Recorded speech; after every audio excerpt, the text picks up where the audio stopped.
$816,000. That's what a $600 rent increase actually costs you. Not $600 a month. Not $7,200 a year. $816,000 in retirement money. Gone. Because of one decision you thought you could afford. Last month, a marketing manager in Denver got a $15,000 raise. She celebrated by upgrading her apartment from $1,800 to $2,400. Felt like she earned it. The math said she could afford it. She did different math. That single lifestyle upgrade just added 7 years to her career. Not because of the rent itself. Because of what happens when you upgrade your life the moment you upgrade your income. It's called lifestyle creep. And it's destroying retirement plans faster than market crashes. More expensive than bad investments. And almost nobody sees it happening until they're 55 and still working. I'm Kevin. This is Prosperity Levels. And today I'm showing you the exact lifestyle upgrade that delays retirement by 7 years, the mathematical reason most financial advisors don't explain, and how to upgrade your life without destroying your future. By the end, you'll know which upgrades are retirement killers, which ones are actually worth it, and the timing strategy that lets you enjoy life today without adding a decade to your working years. Quick note, not a financial advisor. This is educational. Talk to professionals. Now, let's break down the math. Nobody wants you to see. Here's the trap. You get a raise. Let's say $12,000 more per year. After taxes, that's maybe $8,500 in your pocket. The instant you see that bigger paycheck, your brain asks one question. What can I afford now that I couldn't before? Better apartment, nicer car, restaurants instead of meal prep, premium subscriptions, that boutique gym, upgraded phone plan. Within 90 days, that entire $8,500 raise disappears into your lifestyle. You're not saving more, you're just spending at your new income level. This is lifestyle creep. And here's why it's devastating. You were surviving just fine on your old income. That means the entire raise could have gone straight to investments. But instead, it went to a nicer zip code and DoorDash. Let's run the actual numbers. You make $65,000. You save 10%. That's $6,500 per year. You get promoted to $80,000. If you keep living on $65,000 and invest the entire $15,000 difference, you're now saving $21,500 per year. You just more than tripled your retirement contributions. At 8% returns over 30 years, that extra $15,000 annually becomes $1.7 million. But if you upgrade your lifestyle to match your new $80,000 income and still only save 10, you're saving $8,000 per year. The difference at retirement? $1.5 million gone. Here's the 7-year calculation. Let's say you need $800,000 to retire comfortably. Person a banks the entire raise saves $21,500 per year at 8% returns. They hit $800,000 in 18 years. Person B upgrades their lifestyle, but still manages to save $11,000 per year at the same 8%. They hit $800,000 in 25 years. Same starting income, same target, 7 extra years of work, and person B was still saving nearly a third of their raise. Imagine what happens if you save none of it. And here's what makes it worse. It's never just one upgrade. It's the cascade. You get the nicer apartment in the better neighborhood. Now you need furniture that doesn't look cheap in that space. The building has amenities, so you're hosting more, spending more on wine and entertaining. The better neighborhood means your friends have more money, so brunch costs $45 instead of $18. They vacation in Portugal. You can't keep showing photos from Tampa. Social spending doubles without a single conscious decision. I call this the lifestyle spiral. Each upgrade pulls 3 more behind it. You don't just increase rent by $600. You increase your entire cost of living by 25% to match your new environment. Nobody budgets for that. They just notice their savings rate never improves. One more thing that nobody tracks. Lifestyle upgrades are easy to add and almost impossible to remove. You can upgrade your apartment in one afternoon. Try downgrading after 2 years. Psychologically, it feels like failure. Your friends ask what happened. Your stuff doesn't fit in the smaller place anymore. You're stuck. This is the ratchet effect. Lifestyle only moves in one direction. You get used to the nicer car, the bigger place, the good restaurants. Going backward feels like punishment. Even though you were perfectly happy at that level 3 years ago, the upgrade becomes your new baseline, and you can never go back. Let me show you 3 people. Same starting salary, $65,000. Same raises over 10 years. Same timeline. Different choices about when to upgrade their lifestyle. Watch how timing creates completely different retirement dates. Person A. Rachel, elementary school teacher, gets $8,000 raise at year 2 when she moves to 3rd grade. Immediately upgrades, $350 month nicer apartment closer to school, $250 month newer car, because her 2014 Civic feels old, $150 month more on eating out and weekend trips. Her savings rate stays flat at 10% of income. Gets another raise at year 5 when she becomes a lead teacher. Upgrades again. 3rd raise at year 8, moving to a better district. By year 10, Rachel makes $93,000. Lives like someone making $93,000. Saves $9,300 per year. She has nice things. Goes on decent vacations. Her apartment looks good on Instagram. Her retirement timeline at this savings rate, 34 years from now. She'll work until 64 and retire with about $820,000. Comfortable. But she'll have worked for 42 years total to get there. Not because she had to, because she upgraded every time she could afford to. Person B. David, started same year, same school, same $65,000. Gets same raises, same timeline. First raise at year 2. Keeps the exact same apartment, even though his commute is 35 minutes. Keeps the same 2014 Civic. Keeps meal prepping Sunday nights. Banks the entire $8,000 raise. His savings jump from $6,500 to $14,500 per year. His colleagues think he's broke. He's not posting vacation content because he's not taking expensive trips. He's building $140,000 in investments while they're building social media presence. 2nd raise at year 5. Still doesn't upgrade. Now saving $22,500 annually. 3rd raise at year 8.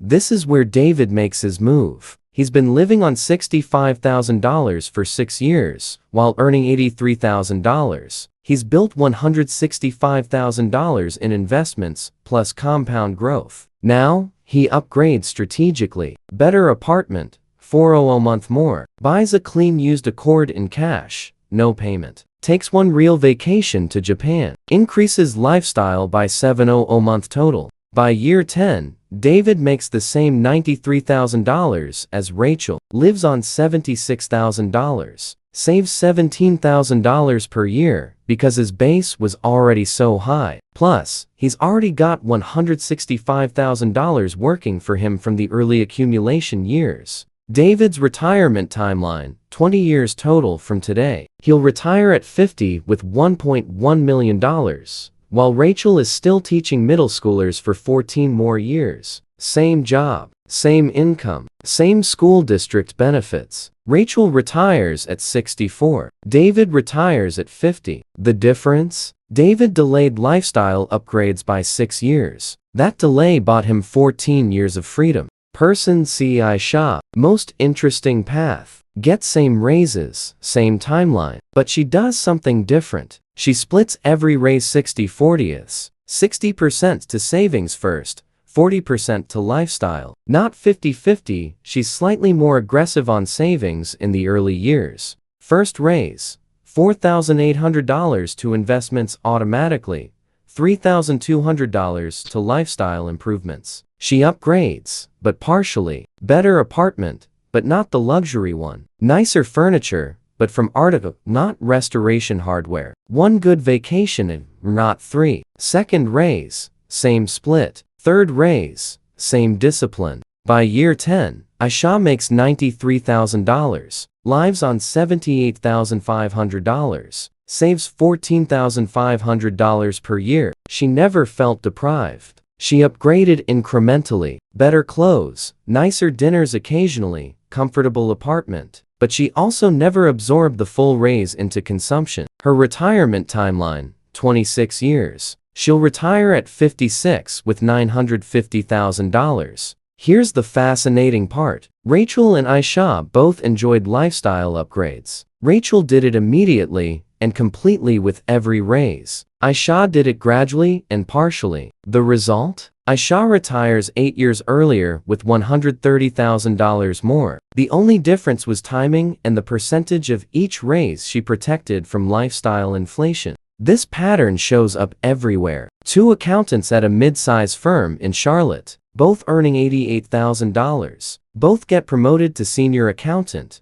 Salary jumps to $115,000. Watch what happens next. Accountant 1, within 2 months, signs lease on luxury apartment downtown. Went from $1,400 a month to $2,800 a month because senior accountants live downtown. Finances a loaded Audi Q5, $650 a month because the parking garage at work is full of German cars. Lifestyle expands instantly to match the title. Accountant 2 gets same promotion, same $115,000. Stays in his current apartment in the suburbs for 18 more months, still paying $1,400 a month. Keeps driving his paid-off 2015 Mazda 3. His co-workers think he's struggling or didn't really get promoted. He's saving $48,000 per year while they're guessing about his financial problems. After 18 months, Accountant 2 has accumulated $72,000 plus growth. Roughly $77,000 total. Now, he makes his move. Buys a small condo instead of renting. $1,800 a month mortgage. Building equity, not burning cash. Upgrades to a 3-year-old Lexus ES. Buys it cash from his savings. No payment. His lifestyle improved significantly, but he did it from a foundation of $80,000 in investments, not from income alone. By the time Accountant 1 crosses $100,000 net worth at age 36, Accountant 2 is at $285,000 and negotiating a 4-day workweek because he can afford to walk away. Same company, same promotion, completely different financial futures. Here's the uncomfortable question.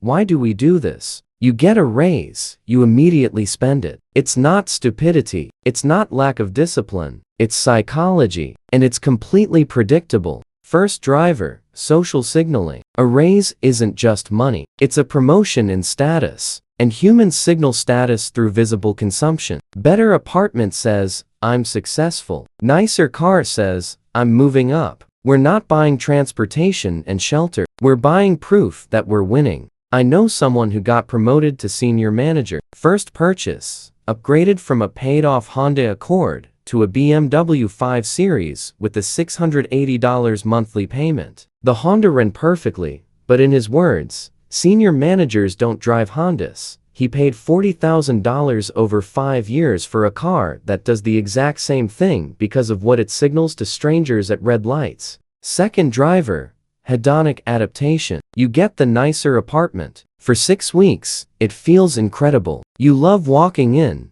You love showing friends. Then it becomes normal. The happiness fades completely, but the $800 extra monthly payment doesn't. So you need the next upgrade to feel that temporary joy again. This is the hedonic treadmill. Each upgrade produces temporary happiness, then returns to baseline. You think the next one will be different. It never is. The $2,400 apartment feels exactly the same as the $1,800 apartment felt after 2 months. But now, you're spending $7,200 more per year forever. Third driver, relative deprivation. You get a raise. You start comparing yourself to people at your new income level instead of your old one. Suddenly, your car feels old because your new peer group drives 2023 models. Your apartment feels small because you're noticing what your promoted coworkers have. You weren't unhappy with your car last month. Nothing changed about the car. What changed is you're now parking next to people making $95,000 instead of $65,000,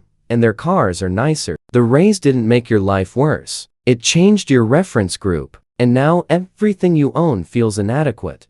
Fourth driver, the most dangerous, mental accounting. That raise feels like bonus money. It's not part of your existing budget yet, so spending it doesn't feel like real spending. It feels like extra, like found money, like it doesn't count against your normal financial life. But here's the reality. There's no such thing as bonus money. Every dollar is a dollar. The $15,000 raise is exactly as real as the first $15,000 you earned that year. But because it's new, it feels different. You protect the real money and spend the extra money. Your brain has two accounting systems for the same paycheck. I've watched this pattern for a decade. The people who retire early don't avoid lifestyle upgrades entirely. They delay them. They upgrade from a position of wealth, not from a position of income. They let their net worth cross thresholds first, then upgrade as a reward for hitting the milestone, not as a right that comes with the salary. Not all lifestyle upgrades cost the same. Some are retirement killers. Others barely register. Let's rank them by actual damage to your retirement date. Retirement killer number 1. Housing upgrade triggered by income increase. You're paying $1,600 rent. You get $18,000 raise. You move to a $2,600 apartment because you can afford it now. That $1,000 increase is $12,000 per year. Invested at 8% for 30 years. $1.36 million you just gave to a landlord. This is the biggest killer because housing is your largest expense and the stickiest cost. Once you upgrade, you sign a lease. You move all your stuff. You get used to the space. You adapt your life to the location. Downgrading means admitting failure, paying moving costs, lifestyle contraction. Almost nobody does it. You're locked in. Retirement killer number 2. Car upgrade from practical to luxury. Going from a $28,000 reliable car you were going to buy anyway to a $62,000 luxury car because you got promoted. If you finance, that's $550 month difference. If you pay cash, that's $34,000 that could have been invested, becoming $342,000 over 30 years at 8%. Plus, luxury cars cost more for everything. Insurance is higher. Maintenance is dealer-only and expensive. Premium gas required. That $550 month payment becomes $750 month. Total cost. Over 30 years invested at 8%. $1.02 million. You paid $1 million in retirement money for leather seats and a badge. Retirement killer number 3. Subscription and convenience creep. You get a raise. Suddenly, you're ordering delivery for nights a week instead of cooking. You add HBO Max, Disney Plus, that premium Spotify family plan. You get the boutique gym instead of the 30-month one. Meal kit service. Premium car wash membership. Each one is small, but individually, these are $12, $18, $35 per month. Collectively, they add $450 month to your budget without a single big decision. That's $5,400 per year. Invested over 30 years at 8%, $611,000. You traded over $500,000 in retirement money for not having to cook and watching shows you'll forget in a week. Retirement killer number 4. Social spending escalation with your new peer group. You get promoted. Your new coworkers make more money. They vacation in Greece and Tulum. They go to 80-person dinners. You start joining because that's what the team does. Weekend trips become international flights. Chipotle becomes the Italian place with the wine list. You're not being extravagant by their standards. You're just participating in normal social activities for your peer group. But your peer group isn't saving for early retirement either. That's why they'll all work until 65. Social spending increases are invisible because they don't feel like upgrades. They feel like belonging. Now, the upgrades that are actually okay, the ones with positive ROI. Upgrade number 1, health and fitness. Quality gym membership, better food, mental health therapy, a standing desk, good running shoes. These increase your energy, extend your productive years, reduce medical costs later, and improve quality of life during the retirement you're building toward. Upgrade number 2, education and skills that directly increase earning power. Courses, certifications, conferences, books, coaching. Spending $4,000 on a certification that leads to a $12,000 raise is a 200% ROI in year one. That certification pays for itself in 4 months, then prints money for the rest of your career. Upgrade number 3.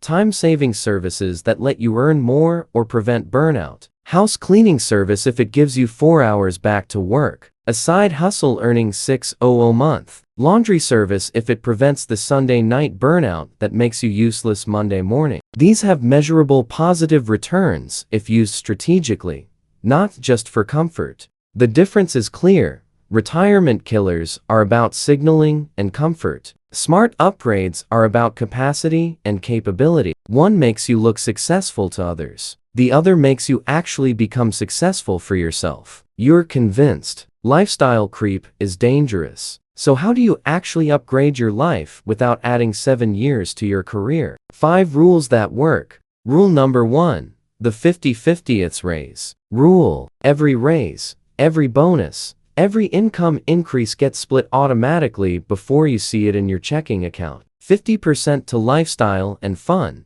50% to investments and savings. Set up the automation the same day the raise takes effect. This does 2 critical things. First, you still get to upgrade your life. You're not living like a monk while making 6 figures. You go to nicer dinners, you take better trips, you enjoy the raise. Second, your savings rate increases with every raise, instead of staying flat forever. You get richer while living better. Both happen. Math example, you make $70,000. Save 15. That's 10,500 a year. You get a $12,000 raise. Old way, make $82,000. Save 15%. That's 12,300 a year. Barely moved. 50/50th way.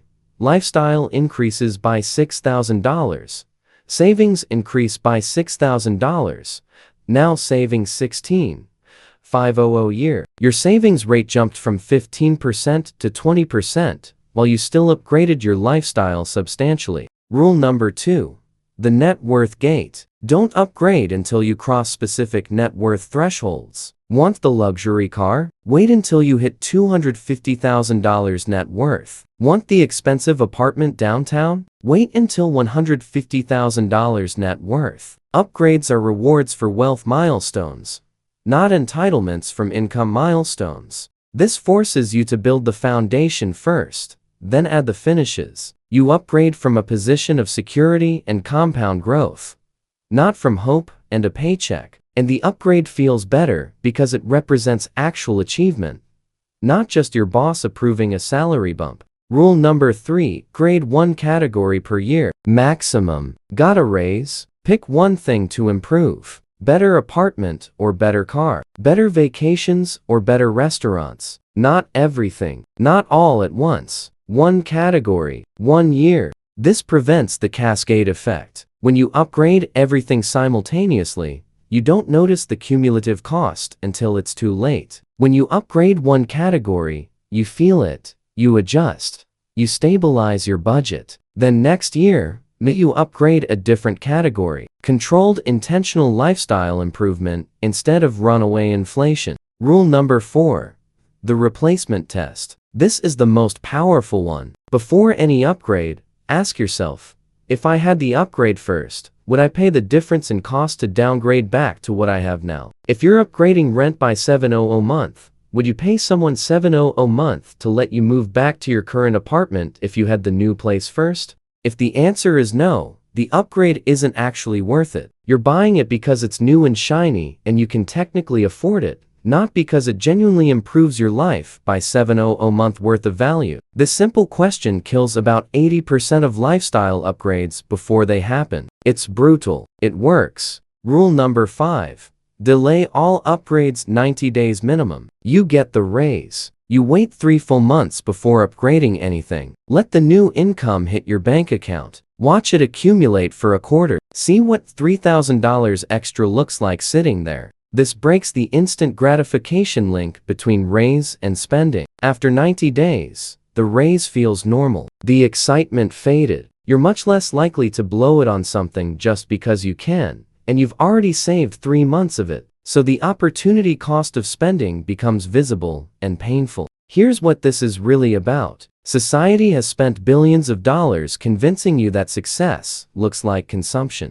Big house, new car, expensive dinners, luxury vacations. The more successful you are, the more you should be spending. That's the message everywhere. And it's by design. Every industry profits when you upgrade. Landlords want you in the bigger apartment. Car dealers want you in the luxury trim with the premium package. Restaurants want you ordering the $48 ribeye and the $80 bottle of wine. Your lifestyle inflation is literally everyone else's revenue growth. They need you to spend more. Meanwhile, actual wealth is completely invisible. The millionaire next door drives a 12-year-old Camry and lives in a house they bought in 2008. They don't look successful by any social standard, but they're free. They can quit jobs they hate. Retire at 51. Weather any financial storm without panic. The person in the luxury apartment with the new BMW 5 Series looks incredibly successful. Everyone's impressed, but they're trapped. They need that $140,000 job to maintain the image. One layoff and the whole thing collapses. They're rich in appearance,